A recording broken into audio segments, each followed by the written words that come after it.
What's going on, man? Welcome back to the basement. I'm Ron, and it's been a while since I sat down and did a scheduled, planned video. So here we are. Now, I do want to say during the off season, I do take a little bit of a step back here. I was taking a little bit of vacation time to hang out with the friends and family while they were back home from school.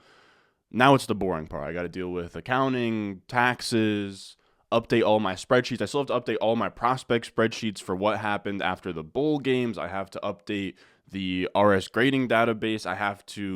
I'm making a tight end prospect model. So we have a lot of stuff going on behind the scenes. Don't have as much time to give you guys like 6 videos a week like we do from March through December. But here we are. Still going to give you guys some videos here and there. I was up late last night till like 2 a.m. updating the Dynasty rankings. That'll be on the Patreon, patreon.com/Ron Stewart, if you are interested in Dynasty. But today we have something a little bit different. I've gotten a lot of questions about the teams we drafted in the summer. I live streamed like every high stakes draft I did, and I had a lot of questions. Ron, do a midseason update. How are these teams doing? And I didn't really have a spot where I felt good. Like through 8 weeks, I'll show you guys my teams. I didn't have a spot where it felt right.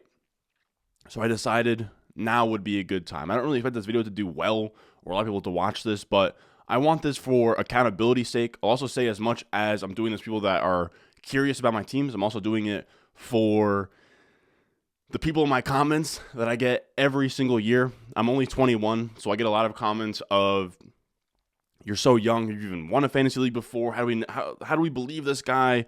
Is he an idiot? Has he ever even won a league? Is he even good at fantasy? Why should I believe you? Why should I use your rankings? Why should I watch your videos?" First of all, I don't know anybody anything. I put out videos. If you want to watch them, you can watch them. But I do want to show that I'm in these streets. I have money invested. I'm playing fantasy. We were profitable this year. So I want to show that to you guys instead of just, talking on my ass when it comes to that. So with all that being said, we're going to do some fantasy football accounting today. I realize we're 2 minutes and I haven't explained what we're actually going to do today. Some fantasy football accounting. We're going to go through my redraft managed league tournaments that we drafted on stream this year. We're going to go through my home league. We're going to go through my 11 dynasty leagues. So I was in, I believe 14 high stakes redraft leagues. I was in one home league, 11 dynasty leagues, and then we're also going to go through my underdog season-long best ball, numbers, and then also go through my weekly best ball numbers, right? Like the battle royales and stuff. So a lot to get into today. I don't have an outline prepared. I just have the spreadsheets because I have to sit down and figure out where the heck is my money coming and going from when it comes to fantasy. I can't just, have things floating in the air. I wanted to figure out, did we make money this year? So I did all the accounting. We'll sort of look at what teams I drafted, what teams were my favorite, sort of some things I picked up on in terms of draft structure and, strategy for next year. So with all that being said, we're going to do a little bit of a, what do you want to call it? A reminiscing on the 2022 season. So with that being said, if you enjoyed this video, if you learned something new, make sure you get on below, subscribe, leave a like. Let's go. Thirsty, trying to choose. I know I'm pretty cool. My nitty bag. Now, you guys know I'm a freak in the Google Sheets, so I literally made a Google Sheet called FF Accounting. Now, I know this is a lot to take in. We're going to go through team by team. We have the platform, which is, what site I was playing on. So we have FFPC, FFWC, NFC, this is the Fantasy Football Players Championship. This is the Fantasy Football World Championship. This is the National Fantasy Football Championship. And then we have a sleeper league, which I'll explain later. And I guess we'll just go through, or let me explain the rest of the headers. I don't know why I was moving on so quick. You have the league name, right? So all of these are like, online championship, player profiler championship, football guys player championship. These are my team names. I will say, don't read too much into the team names. They're just dumb things. Like, most of them are just podcast references that I like from, Matt and Shane's Secret Podcast and other things. They're just ways for me to make teams separate. And then I have their buy-ins, their records from that season, their league finish. So where did they finish within their own league, right? Their own pot of 12. And then because of it's a tournament, I'll also explain the way that tournaments work. All of their structures are a little bit different between FFPC, FFWC, and FFC, but largely what happens is you're in a league of 12 guys. You play weeks like 1 through 14-ish, and then if you make the playoffs, you're in the playoffs within your league of 12 people, but your scoring also gets added to a tournament where the highest scoring teams in the playoff weeks get big overall money prizes. So if you have a team that is just lights out amazing, you have this like extra built-in upside where let's say you hit the nuts this year, right? Like let's say you drafted Josh Jacobs, Eckler, Saquon, Kelsey, just like the most stacked team of all time, Mahomes, and you crush your home league, but you turn say like $20 into like $150 and that's it, you know? But you draft that team, let's say it's like a $150 league, you win your league for like $1,000, and then let's say you have the best team in all of the land, you can go out there and win like $100K for having such a sweet team. So that's kind of the fun of a tournament. If any of you guys out there play poker, it's kind of the same thing where I would call a home league kind of like a cash game, and I would call a tournament kind of like a poker tournament where you have a ton of upside if you can really play well, shoot for that, 99th percentile outcome. Now let's look at these teams. First up, we have FFPC. We're going to go, top to bottom. We have these 3 FFPC teams. I also colored gold if we won the league, bronze if we got third, silver if we won second, but we'll get into that once we get to those. Now I'll say, FFPC, last year I played 9 FFPC leagues. This year, I scaled it down to 3 because I didn't like their format. They have weeks 1 through 12 is your regular season, and then your playoff is a 2-week playoff where it's just 4 teams in a semifinal, right? So it's the 4, and then it's the 2, and that takes place week 13 and week 14. The issue is that players still have buys during those weeks. So my biggest hit last year was Jonathan Taylor. He had a week 13 bye, and I ended up going 0 for 9 in the FFPC. Now, the reason I still did 3 was because I think that there's boomers on this website. The reason why I like all these websites, FFPC, FFWC, and FFC. When I say boomer, I don't mean literally, somebody born in that generation. I just mean people who, love to draft running backs. Guys who were in my draft lobbies taking Dameon Pierce in the 3rd round. Yes, Dameon Pierce was good, but people get, carried away. They start chasing these running backs into the 3rd, 4th round, and I want to be in rooms where that's happening. Guys who can afford to put $350 in a league, and they don't consume as much content or do as much research as we do. So I feel like I have a little bit of an edge in these lobbies. Now, FFPC, again, I think is where you will find boober lobbies, but it's a little bit of a different roller coaster where you have tight end premium and you have, weird ways where you can get, Greg Dulcich's and Foster Moreau's, and they can almost like win you weeks because of the 1.5 tight end premium. Now, this is actually a league. The reason this one's 175 and the other are 350 is because me and Jacob Sanderson split this league, and it didn't do. It was a really great team, right? If we look at the draft board, we were RJ Barrett, 50 cal here. You would think Diggs, Devontae Adams, T. Higgins would be a dream start, but you can see we made some mistakes. Waller was terrible. Judy was fine. Elijah Moore was terrible. Ramondre was great. Kareem Hunt flamed out. Trey Lance, injured right off the bat. Rashad White was okay. Garrett Wilson was pretty good. Jahan Dotson was pretty good. But just wasn't enough all around, right? We shot for the moon with a 0 RB team. We thought Diggs and Devontae Adams could get us there. T. Higgins, especially his couple of absent games, screwed us over. We finished in 6th place, which in most leagues that'll get you into the dance. But in these FFPCs, right, you can see we're literally 1 spot out of a playoff spot. Didn't end up making it happen, right? These leagues, you only get the top 4. So you truly hate to see it. It was a spot where we were shooting for upside, and I think that our team definitely represented that, right? We got Dak off of waivers, Ramondre, Rashad White. We had Devontae Adams, Diggs, Garrett Wilson, T. Higgins, other wide receivers on the bench. We had Christian Watson as well, Jerry Jeudy. It was a good team. It was a good 0 RB team. It just didn't – it fell just short. Had some bad luck with those 2. I think there was 2 T. Higgins zeros this year that could really sway things. Now, if we look at the rest of the teams, I will say the other 2 – didn't do as good, 6-6, 5-7. These are all, bottom half teams. Didn't do well. And I do want to show the bad teams first, just in terms of where I went wrong. Because I am curious to sort of see. Now, this might take forever, but I am curious to look through some of these teams and kind of say, where things went wrong. Now, the lads. So, number 2, so Jefferson, great pick. Tyreek, great pick. Javonte definitely screwed things over. Deontay wasn't great. Elijah Moore wasn't great. So, we stacked up wide receivers. and it didn't really hit for us. I think Goddard was fine. Gibson was like fine. Tony bad. Claypool bad. Dak was decent. Yeah, this one was tough as well. So this was a hero RB team that, relied on Javonte, and as you guys know, he goes down in the first few weeks, so that's just not going to work. And then where was the last one? Easy Rider. I don't know if all of these teams were zero RB, but I tend to lean more into zero RB. Yeah, in these lobbies, because players, right, you see this like Eckler, Saquon, Chubb. I mean, that was probably a beautiful start, and this guy did really well in this league. We went Devontae Adams. Pitts was awful. Kittle didn't really turn up till the end. Ayuk was okay. London was okay. This team had some juice. Mooney was a tough pick. We didn't get the running backs right at all. Damian Harris wasn't anything. Gordon wasn't. Khalil Herbert gave us a couple weeks, but that was about it. Eno Benjamin was nice off the bench.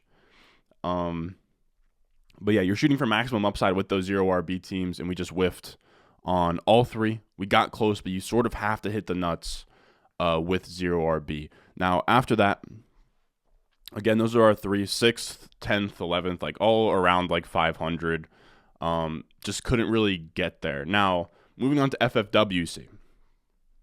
We did pretty well in the FFWC. We didn't do amazing, right? As you guys can see, 2-12 team, which is really bad. 4-10, 7-7 is fine. 6-8 and a third place finish, and then a 10-4 first place finish. So let's look through these teams.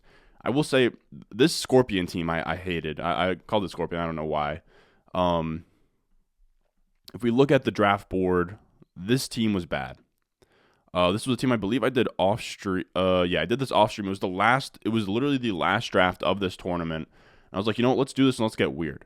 And I went Dalvin Cook, Najee Harris. Najee Harris was a fade for me all draft season, but I did feel like Najee Harris at 16, right, 204. He was a guy that was going like in this area during draft season. Came out that he was dealing with some ankle injuries or whatever. So I decided, you know what? 204. I haven't drafted Najee Harris all draft season. I haven't drafted Dalvin Cook all draft season. Let's pair them together, do a double hero RB, and this spectacularly flamed out. Like, these wide receivers are awful too, man. Like, this was a terrible, terrible team. And it's just kind of, I know so far we're probably 10 minutes through this video, and we're yet to see a good team here. But it just goes to show the way that I draft and the way that I talk about drafting is we're shooting for maximum upside, and you're going to hit some duds, right? When we draft 2 running backs at the top here and we leave no margin for error and we don't draft another running back until round 12, if both of these running backs suck, your team is sunk. But that's fine because it opens us up to have the upside. Now, I've decided we're not going to go through every single draft board. Violet Beauregard is also bad. I mean, we could just like look at the team real quick. Kyler flamed out. This is also like a 0 RB-ish type team. Devontae, Diggs, Debo wasn't great. This was like an okay team. Really the only teams that were in the mix were these 3 up here. Now, the Good Boys. This one was a heartbreaker because I absolutely love this team. Goff and Kyler. So that already got screwed up by Kyler, but Goff was fine in the playoffs. Running back Kamara, McKinnon, Algier, which was really nice for the fantasy, playoffs if we had made the playoffs. Ayuk, Deontay Johnson, not great. Thielen, Christian Watson's pretty good. And then we also had Cooper Kupp. If Cooper Kupp doesn't go down, this team's beautiful. Travis Kelce as well. So Cooper Kupp really put a halt on things. Like if we look at, I think we can look at not what I'm looking for. I think if we look at my team, we can kind of see the way that things panned out for me. So let's look at Good Boys. And you can see we start, right? This is 1, 2, 3, 4, 5, 6. So we win 6 of our first 8. We start 6-2. And then Cooper Kupp goes down, and we lose 5 of our last 6. So really, really tough. You hate to see it. I feel like I got snubbed. If Cooper Kupp stays healthy, I think that we make the playoffs there and really make some noise. But it's all good.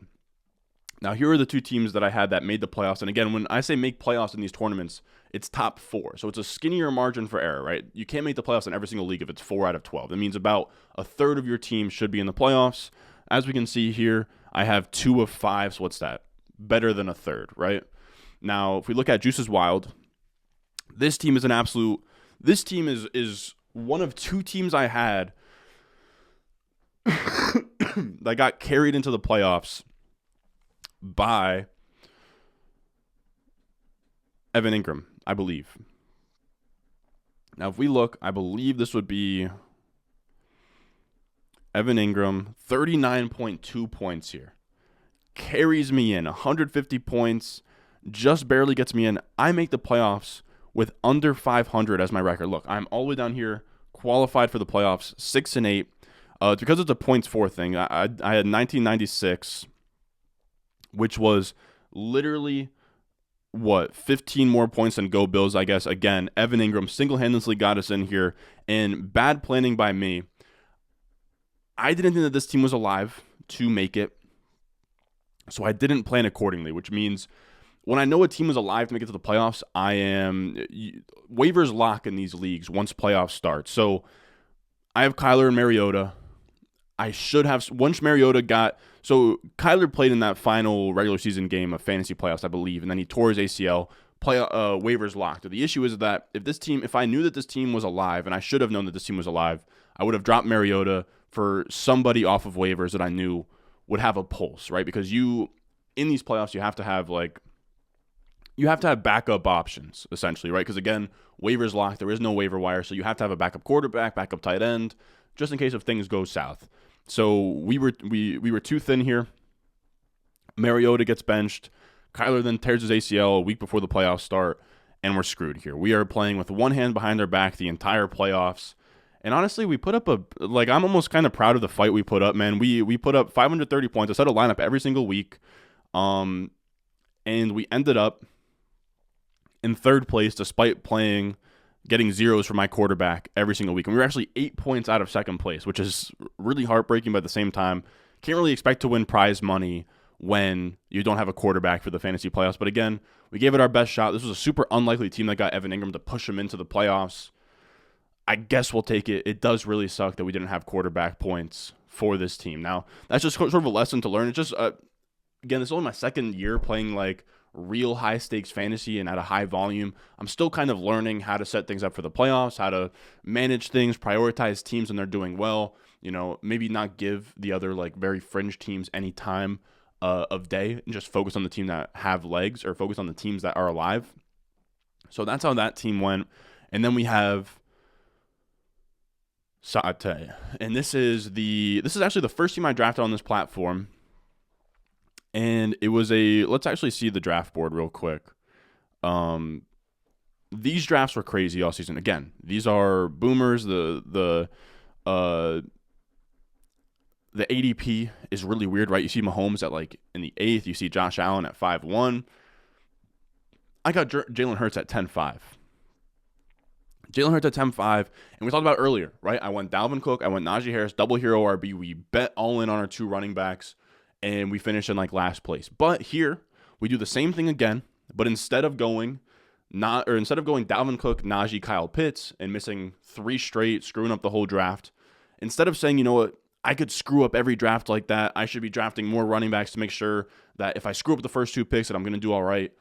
You just have to draft as if you're right. And that's what we did here. We go Eckler, we go Saquon, and we don't take another running back until round 11. Because we are betting that our 2 running backs are usable. And that's what they were. Eckler was the RB1. Saquon was like a top 6, top 7 type running back. Mark Andrews was a great tight end 1. And we ended up hitting on a couple of these wide receivers. Metcalf was great. Juju was fine. Godwin was great. Garrett Wilson was great. Tyler Boyd gave you some weeks. George Pickens gave us some weeks.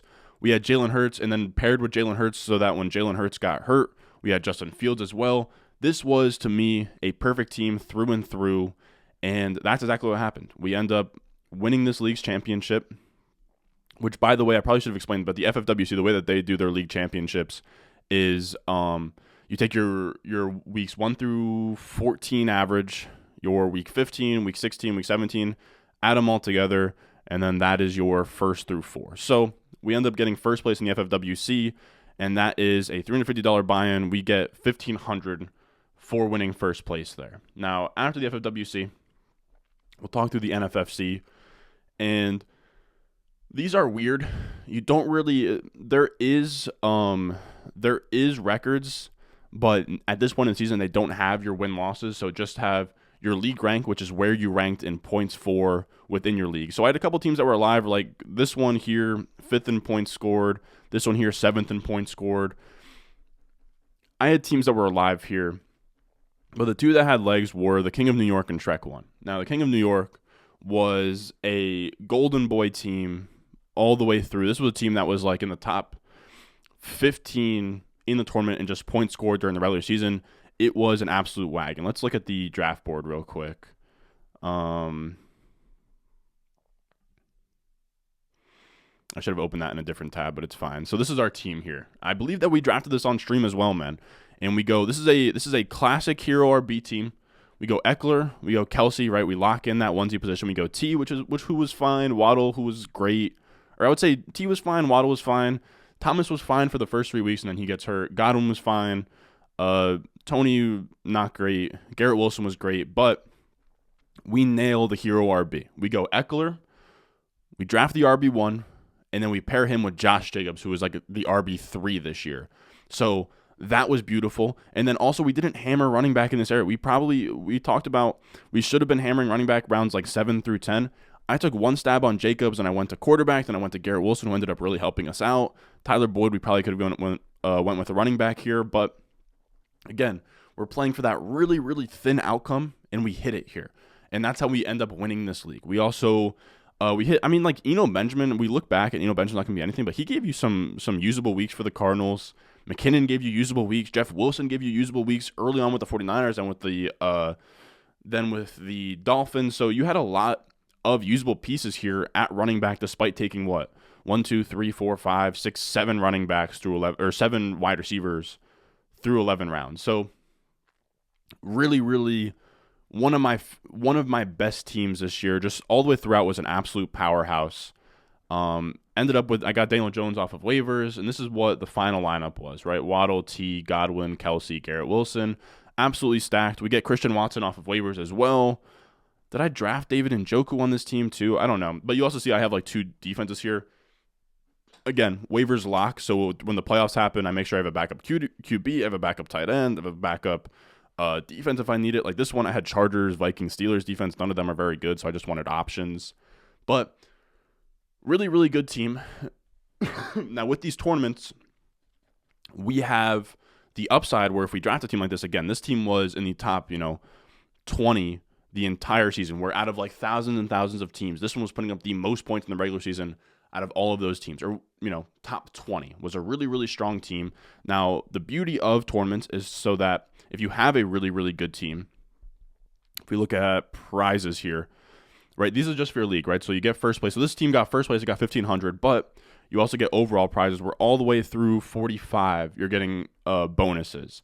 And this team, I believe, was 27. So it made an additional $800, which is really nice, right? So 1,500, you get like a 1.5x multiplier. Yeah, it came in 27. So as you guys can see here, we had a team. What the heck?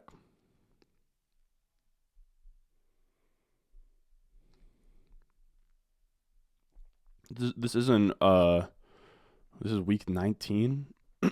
Let's do week 17. Yeah, this is what we're looking for. So overall points, that's this team right here. 27th, ended up with this much. Looked really good. I think actually, let's go 2 weeks. So this is 15, 16, 17, our playoffs, week 14. So this is what it looked like going into the playoffs.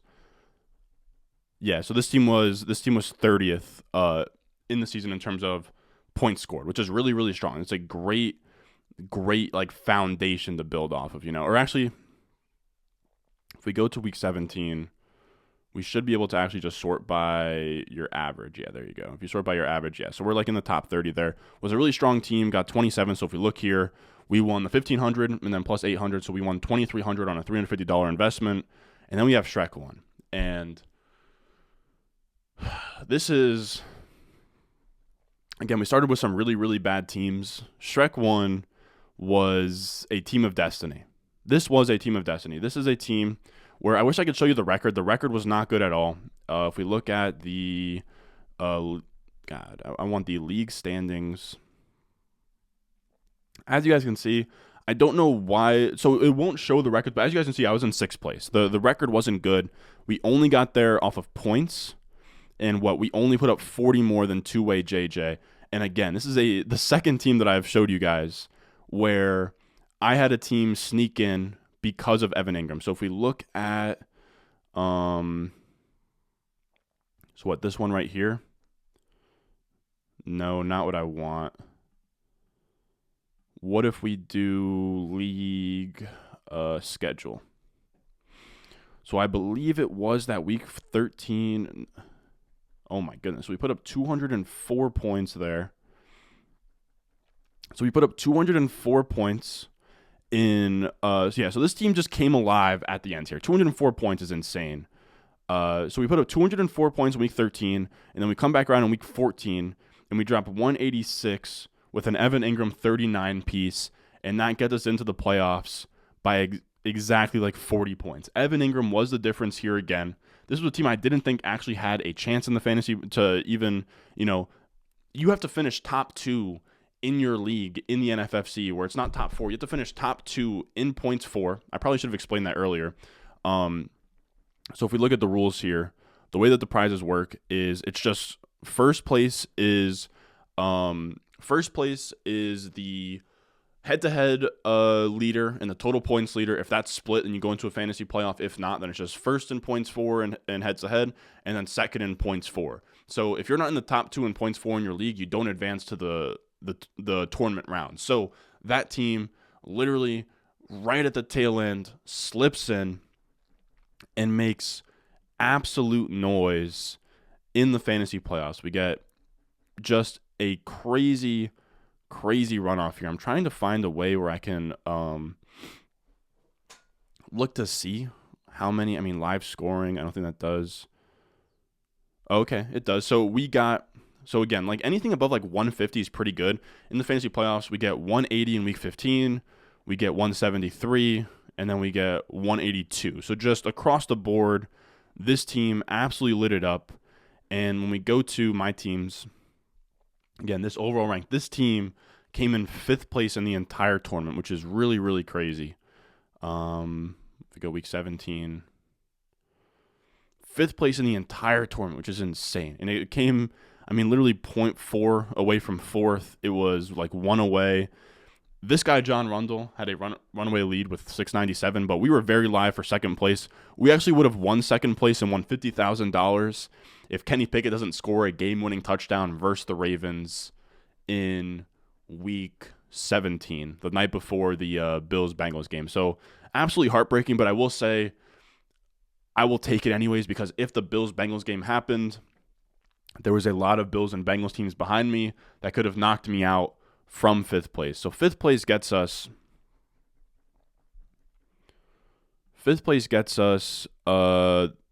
first is 250, 50, 20, 15, and then 12.5K. So we won just $700 after sneaking into the playoffs in that game.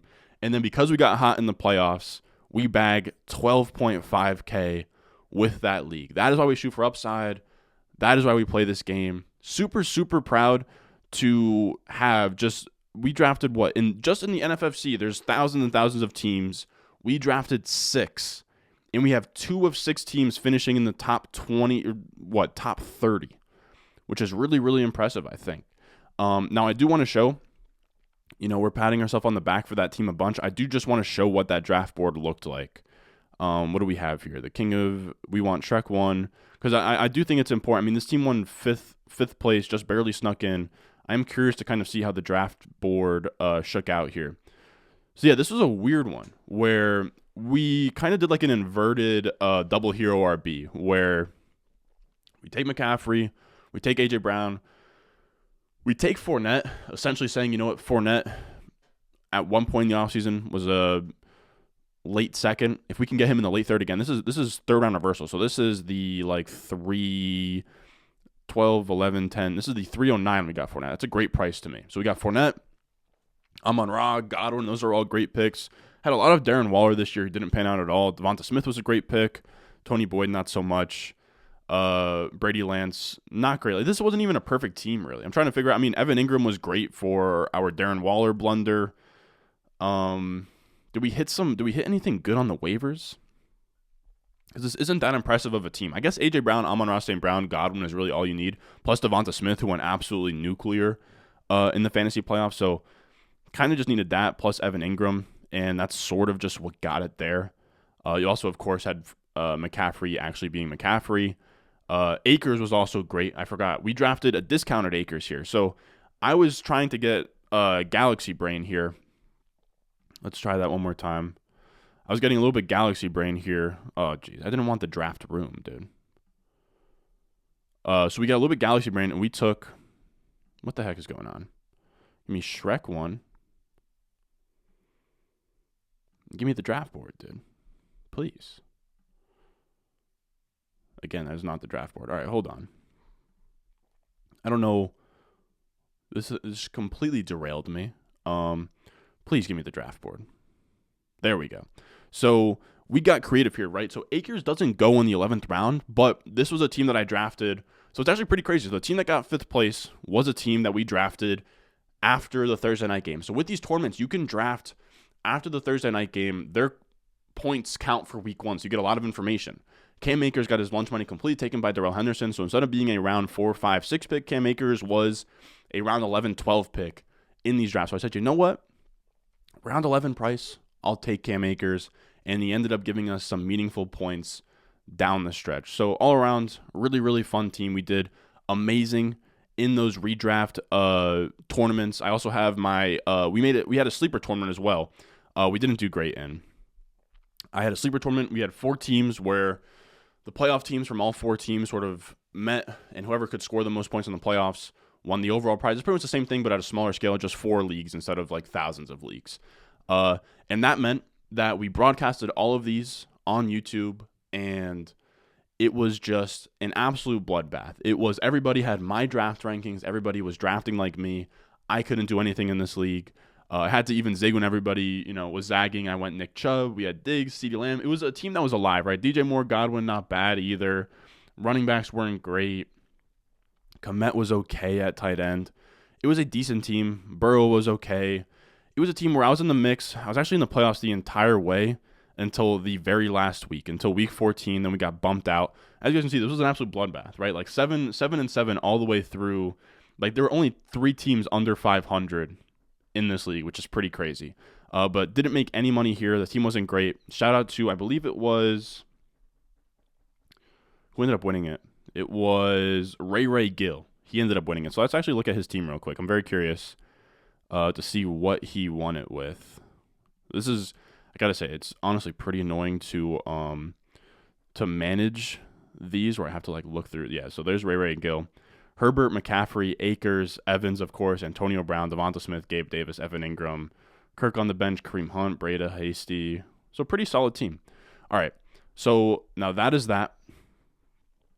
And we are done with this. Through all of these redraft leagues, we did, 1, 2, 3, 4, 5, 6, 7, 8, 9, 10, 11, 12, 13, 14, 15. We did 15 redraft managed tournaments, $4,775 total buy-in, $17,000 in winnings. We essentially tripled our money there. So yes, we were profitable in redraft. Now moving on from that, we have my home league, $25 buy-in. We go 8-6. We win $150. The issue here is because of that Bills-Bengals game, things were kind of up in the air. And me and the person who, were in the championship decided, what? Just give me, I just would like to see what, I mean, that's just insane. Why is it so hard to, yeah, there we go. So this was me in the championship versus my buddy Yordi.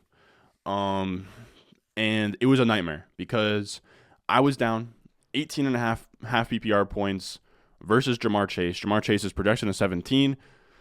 The agreement beforehand was, you know what, we'll just take whatever Jamar Chase does in his game versus the Ravens. And then he needed 18.5. Jamar Chase put up 18.6. It was so close, maybe stat corrections happened. And we both just decided, and I'm very thankful that he agreed to it, let's just split it. It was down to the wire. Things were kind of weird because of the Bills-Bengals game. ESPN is puts the championship on my resume or whatever. Yeah, he got the 18.5 from Jamar Chase. Let's just split the difference. We'll split the championship. We'll say nobody won it this year. We met in the championship, and that'll be that. And I'm sure a lot of you guys have leagues like that. But this team was fine, right? We went. We pretty much started. I think we went Saquon, Devontae, ETN, Waddle. And then from there, we just took a bunch of wide receivers. We took like Juju, Ayuk. We took Rashad Bateman, had to drop him. Olave as well. Rashad White, James Cook. It was like a fine team. It was just a very cookie cutter. It was essentially a like hero RB, but I took ETN early. So it's kind of like a modified double hero RB, like the McCaffrey Fournette team from earlier. Now, moving on from that, we have Dynasty. We're not going to go into every single Dynasty league. We'll just go into the winning Dynasty leagues, to be honest. And I do want to make let me know. Dude, I got to be honest with you guys. I don't know that this video is even going to get 1,000 views. So if you're watching this, you are a true Ron Stewart supporter. And what I will ask, let me know if you guys want to see. I imagine you guys want to see this, but I want to do this video either in like a week or so or like after the Super Bowl.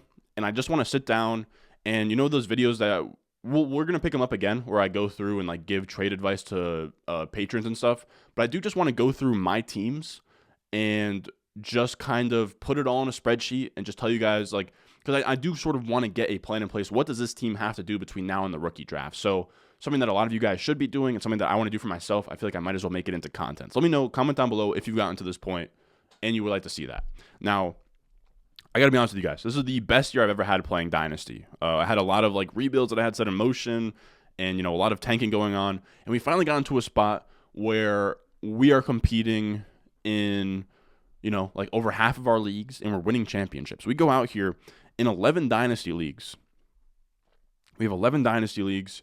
You're only implied to win one out of every 12 leagues. We should have only won maybe one of these. We won 3 Dynasty leagues. Now, also remember, every single one of these, outside of 2, so 9 of these 11 are either analyst leagues or Patreon leagues. Analyst leagues, of course, all those guys take it seriously. They make content. They have their own channels, their own Twitter accounts. And then Patreon leagues, you guys have my rankings. You guys know who I like, who I don't like. I'm at a disadvantage across the board, and we still end up winning 3 of these leagues, which is really impressive, and I'm really proud of. So let's kind of talk through some of these teams. We have 12 guys, 1 basement. This is one of the OG Patreon leagues. It does suck that I think I have to go to previous leagues to kind of see what this team looks like. So we win in the championship here. Let's actually make my head smaller again. We win in the championship here, and let's just go through kind of what the team looks like. We have Geno, Pacheco. So this was a team that was fairly win now. I made a trade for Derrick Henry and McCaffrey midseason, who didn't even play for me or end up playing for me. But I ended up trading what was maybe like the 103. I think I traded the 103. I think I traded the 103, an early second, a late second, a third in 24, and a fourth in 2024 for Adam Thielen, Derrick Henry, McCaffrey, and then McKissick and Justice Hill as a throw-in. I was pretty much going all in there. Got McCaffrey and Henry, who aren't great aging running backs to have on your team. I feel like I got them for a really good price. Pretty much pushed my chips into the table here. Something that you really shouldn't do all the time, but I just felt like, I don't know. It was pretty much a 0 RB team. This is how I build most of my teams. I build most of my teams as 0 RB teams where I stack up the wide receivers, stack up the draft capital. And then if you get to a spot where your wide receivers are so good and you're getting the quarterback production and all you need is the running back production, then I think you can go out there. Like the running back should be like your final infinity stone in Dynasty. You go out there, you buy your McCaffrey, you buy your Derrick Henry, and you go out there and you win a chip. And we somehow won a chip without even a quarterback in our super flex. Quarterback was kind of the weakness of this team. I want to say, we had Jalen Hurts who got hurt. We had Jalen Hurts and we had Geno all year, but we ended up winning without him. We go Geno, McCaffrey, Pacheco because we didn't have Derrick Henry, A.J. Brown, Amon-Ra St. Brown, Devontae Adams, Njoku, Devonta Smith, Garrett Wilson, Ayuk, DJ Moore. And we still have Jalen Hurts on the bench. We still have Derrick Henry on the bench. We still have Thielen. We even have Deebo Samuel on the bench, Gerald Everett, Chigozie Okonkwo. And then we have Kyler Murray hanging out here on the IR. So this team is only going to get better. We still have Kyler Murray, who is going to, Kyler Murray sucks now that he got, it sucks to have Kyler Murray after the ACL. It's not going to be as clean next year, but this is a team with a lot of quarterback firepower, a lot of running back firepower, a lot of stud wide receivers who are also young. Again, Garrett Wilson. And then it also has 2 2023 first-round picks. Let's see real quick what those look like. So this is, again, 12 guys, 1 basement, which is kind of like a play on, of course, the basement. Do we not have the draft order set? Let me see. 12 guys, 1 basement. Should I set the time right now? Oh no, this should be it. So our picks here, the 112 because we won the championship, and then the 104. So this team is going to get the 104, the 112, has, like Kyler Murray coming back, Derrick Henry, Deebo Samuel. So this is a really, really strong team.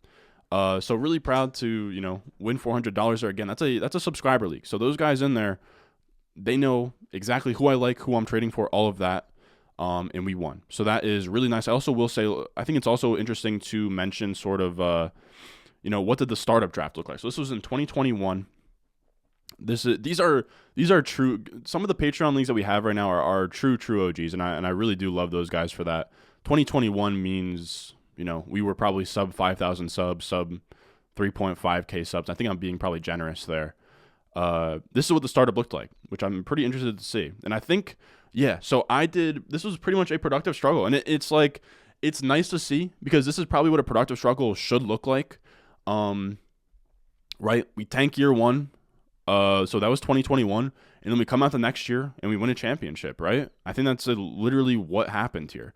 So we go AJ Brown, ETN. Are there any like really good picks? Like Elijah Moore was a good pick for a minute.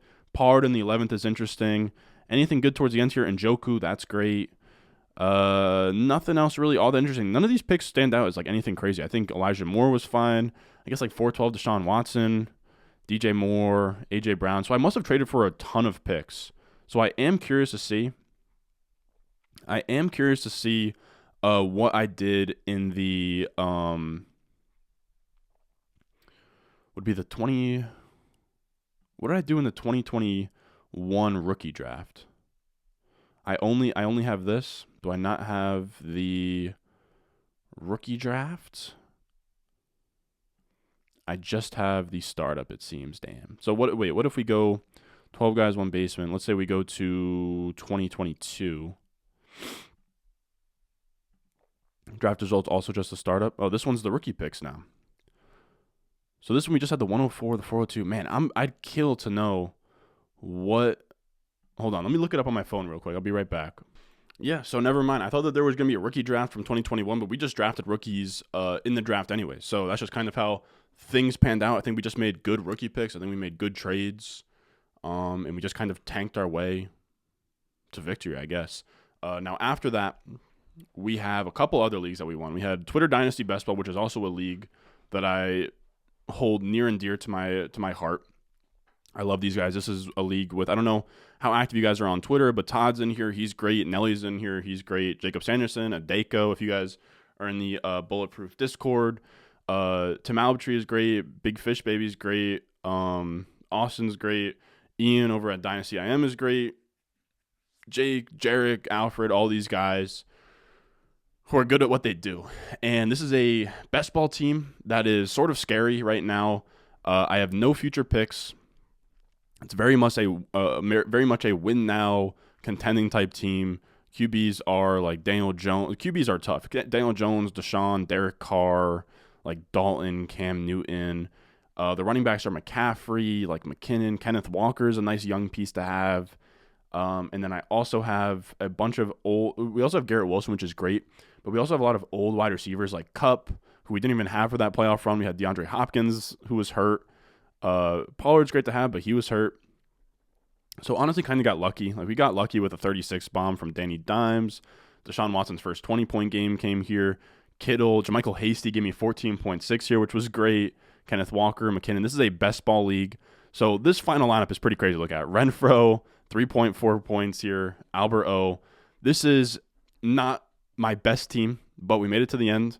And we beat Todd, who was pretty much I wouldn't say overwhelming favorite, but he was the 1 seed all year. So nice to get that win. This is much more of a team that I drafted as I think, a win nowish type team in the startup. I do want to see real quick. Yeah, so we drafted McCaffrey.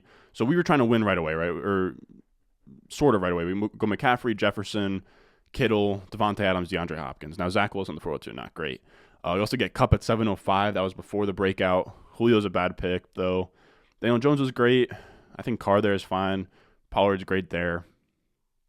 Kirk was great, but I think I traded away Kirk. Elijah Mitchell was actually a great pick here. I think I traded him away as well. But yeah, so this was a team that we drafted to, compete the first 2 years. I think we made the playoffs the first 2 years. We ended up winning the second. So pretty good. But that's going to be tricky to kind of navigate from here again, right? We have Hopkins, we have Kupp, we have a lot of old guys, McCaffrey, and we don't have a first in 2023. So got to kind of maneuver around that. But we turned $20 into $200. We turned $50 into $400 in the first one. And then this one is a league that I also really like with analysts, Born X-Rays. This is a C2C league. So it's Campus to Canton. You have your Devy players on the college side where you're trying to win a championship there, right? It's fantasy football on the college side, and first place gets half of the prize money, or like the top three gets half of the prize money, and then the top three in the NFL side gets half of the prize money. And I'm not a sicko at all. I could not do. Shout out, all glory goes to Nelly right here. Nelly's a guy in the Devy community. I believe he is at @Nellylytics on Twitter. And we co-manage a team. He's a really, really nice guy, really cool guy. And he is a college sicko. I could never do it. He goes on to the college fantasy football stuff. I don't even know. There isn't, how there's projections. You can look at rankings and stuff when you're setting your NFL lineup. For college, it is the wild, wild west. There is no projections. There is no, rankings or anything. You just are like, okay, this Kent State quarterback is in an air raid offense, and he's playing Akron this week. I think he'll go for 40 points. It's like the craziest thing of all time. He deals with the college side, but I do whisper in his ear. Like when we did the Devy startup, and I was like, I like this guy. I like this guy. He pops in the numbers here. So I'm helping out on the backside, but when it comes to setting the lineups and being super on top of things, that's all him. So he split the buy-in. He approached me, was like, you know what, let's do this. I know that you haven't done Campus to Canton anymore. This will be kind of a nice way to get you into Devy. So it was really, really fun. We have some guys on the Devy side. We have Quentin Johnson on the Devy side. We have Anthony Richardson. We also have Travion Henderson, who's going to come out in the next class. We have Rocket Sanders. We have a lot of really, really, really fun players on the Devy side that are going to kind of come in behind. And then this is our team. We took Daniel Jones. Our quarterbacks were pretty weak. This is the only league I won in the year of the startup. So we did the startup last offseason. We come in this year, and our first two picks were Deshaun Watson and Trey Lance. So our quarterbacks get nuked there, but we still get Daniel Jones, Geno Smith. Mixon we traded for at the end here, but we had Tyreek Hill, Waddle, Kittle, Mike Evans, Cooks, Keenan Allen. Who else was kind of giving us points here and there? Khalil Herbert was giving us points. You had Kenyon Drake here and there, James Robinson here and there, even Gus Edwards here and there. Derrick Henry was on the team, but he was hurt at the end there. Raheem Mostert was giving us points. So this wasn't really the sexiest team of all time, but it was really, really solid. We have all of our rookie picks in place, but I will say those are going to be depleted rookie picks. Still don't really even know how that works, but this is a team that didn't have as much going into as the other ones, but still really, really good. Now the other ones, I don't think we really need to go into a ton. I will show the Founding Fathers one just because that is another Patreon league where I made the championship. So yeah, I'm not going to go back to the championship, but I ended up losing in the championship to, I believe, I don't know if it's Jesus Light or if it's Jesus Light. But this man right here, he ends up beating me. He has Burrow, Eckler, Zeke, Cooper, Pittman, Evans, Kelsey. So of course, if you go up against Evans in the final, you're screwed. But this was this was a team that was tough for me because it was kind of on the brink of the playoff, and I didn't. This one, I mean, it has two 2023 firsts, but it didn't feel like I clearly needed to do what I did in the first one and trade for McCaffrey, Derrick Henry. This is a pretty on-brand, I would call a Ron Stewart dynasty team where we have Goff, we have Brady, we have two pretty weak QBs, right? I'm still waiting for Deshaun on this team. And there's no running backs, right? Brian Robinson, Deonta Foreman. Our other running backs are Pollard, who we didn't get the last week, Hubbard, Herbert. So we're kind of just stringing things together. But then, of course, the tight ends are loaded, where we have Chase, T, Godwin, Ayuk, London, and then we even have guys like Debo on the bench. So just stacked with wide receivers, good tight end, decent quarterback production from guys like Goff and Brady. Made it to the championship, got hot late, and then that was it. This is a team that I'll probably have to just add some more. I think I just have to add some more young talent to. Maybe go out and actually trade for a running back and be a little bit more bold and say, we're going to win this year. But I think we did all right with this team. And I think that's all so we ended up getting second place, 162.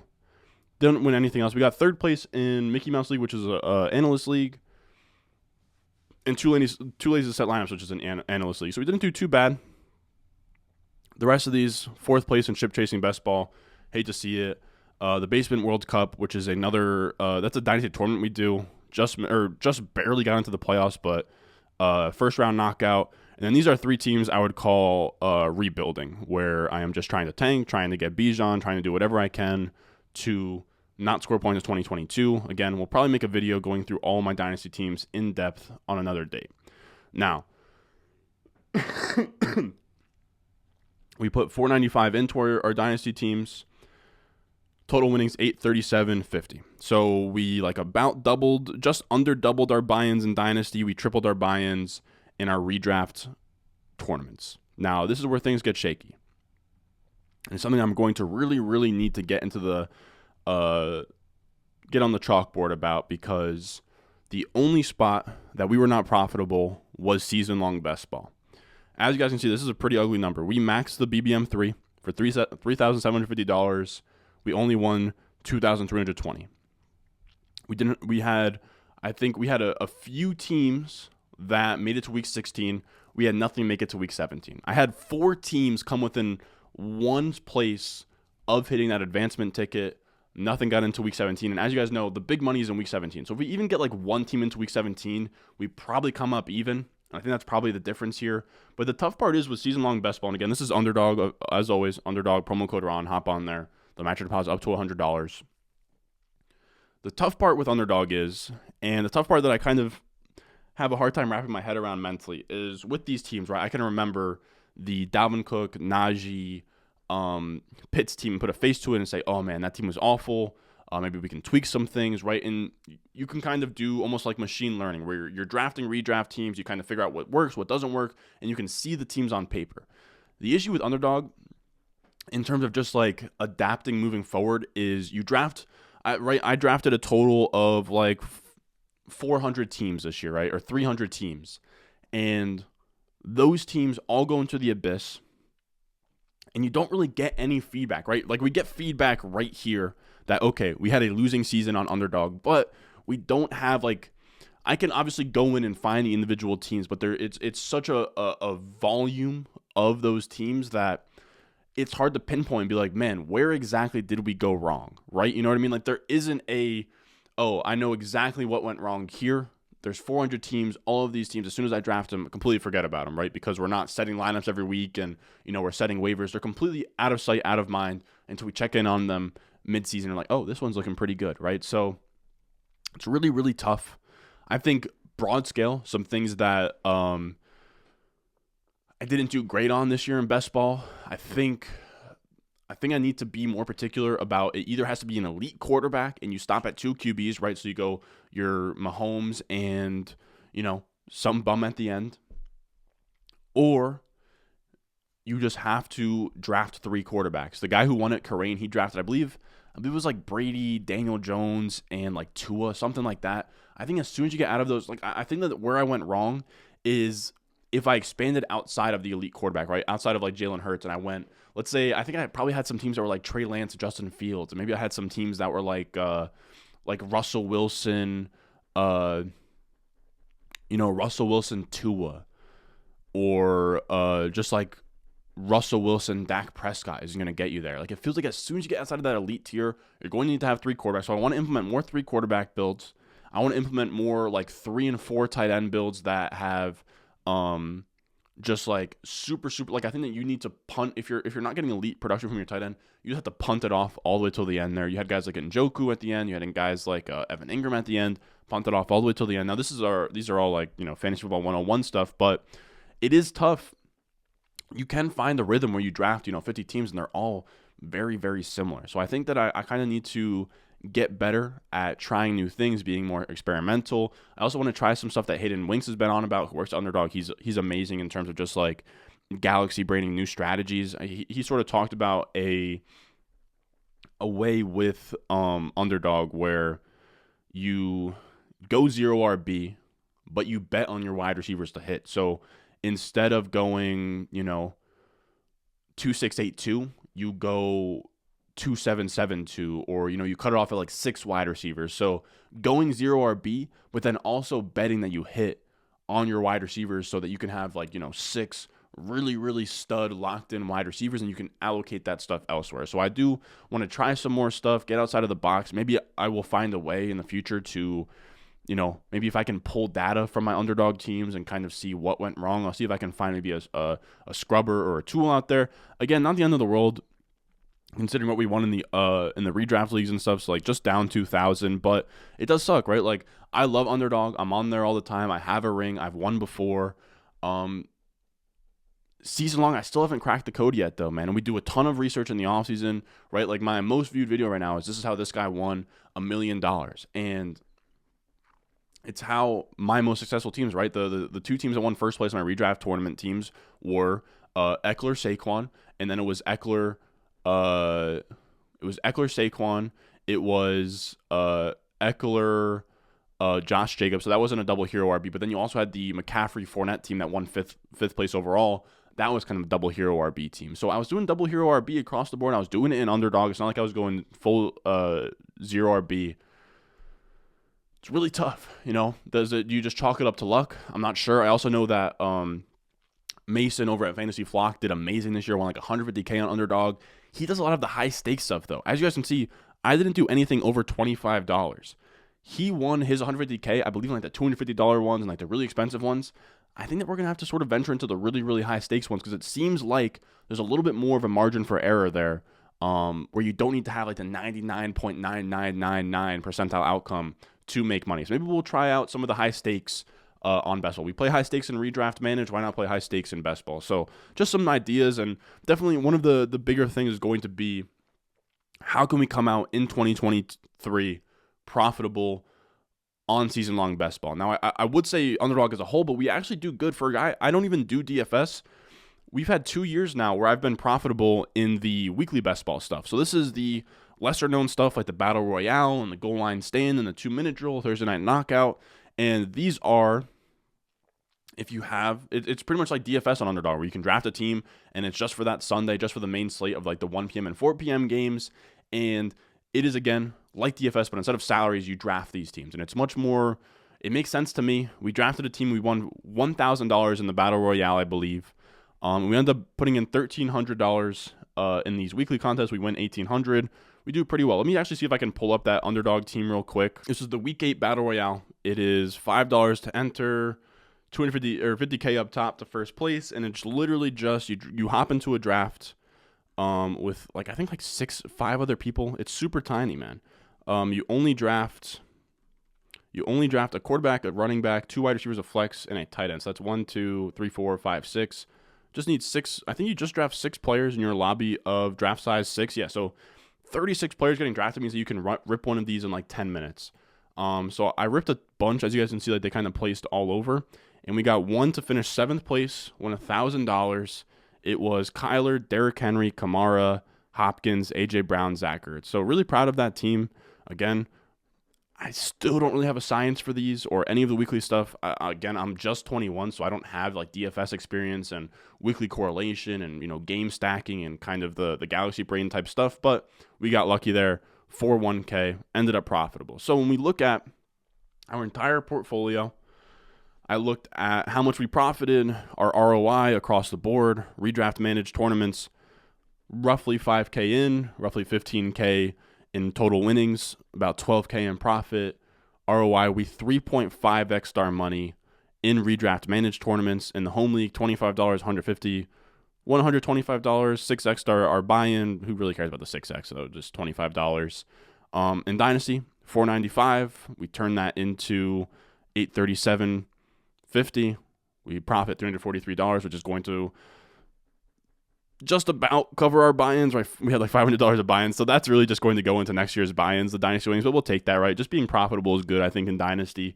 1.69. If you can just have Dynasty pay for every year's buy-ins, like once you get into like 10 plus leagues and you're like buy-ins like $50 across the board, that's a reoccurring $500 expense that you should definitely be trying to make money on. Then we have season-long best ball. And again, this is kind of where things went south here. Minus $1,700, just 0.68 ROI, did really, really rough. Now, weekly best ball, we did fine, $437 in profit, 1.32 ROI. So our total on the entire year, when it just comes to me playing fantasy football, $12,220 invested, $23,560 in total winnings, $11,340 in profit, 1.93 ROI. So we almost doubled our money this year. Now, of course, taxes will probably take that down a bit, transaction fees, all of that. I still haven't withdrew my money from anywhere, but really, really rewarding to know that we won. When we kind of look at the accolades from this year, and I don't mean to toot my own horn or even know that's what this whole video is. We went out there, teams that I drafted on stream for the most part with those redraft managed leagues. We came in first in 2 out of those 14. We got second place in one of them and won 5th overall and 27th overall in those tournaments. Absolutely crushed it. Then you have home league finished. We made the championship. You can call it first or second, whenever you want. Dynasty, you're only supposed to win 1 out of every 12 leagues. We won 3 of 11. That's amazing. And then we pretty much came out break even on Underdog. So across the board, if you want to call me the most well-rounded fantasy player out there, you can. I mean, I won't be the one to say it. I'm just playing. But it is really cool that, I do even sometimes feel conflicted about being like a jack of all trades, because like it's, jack of all trades but master of none kind of thing, where it's like, am I spread too thin? Should I just, focus in on one thing? But I think we did pretty good across the board, right? Redraft managed leagues, the big high-stakes tournaments, we did great. Dynasty, we did great. Even when at times I was like, man, I don't have a lot of time to make trades and stuff during the season. I kind of feel bad. We did great in Dynasty, and we did okay on Underdog. Across the board, we doubled our money.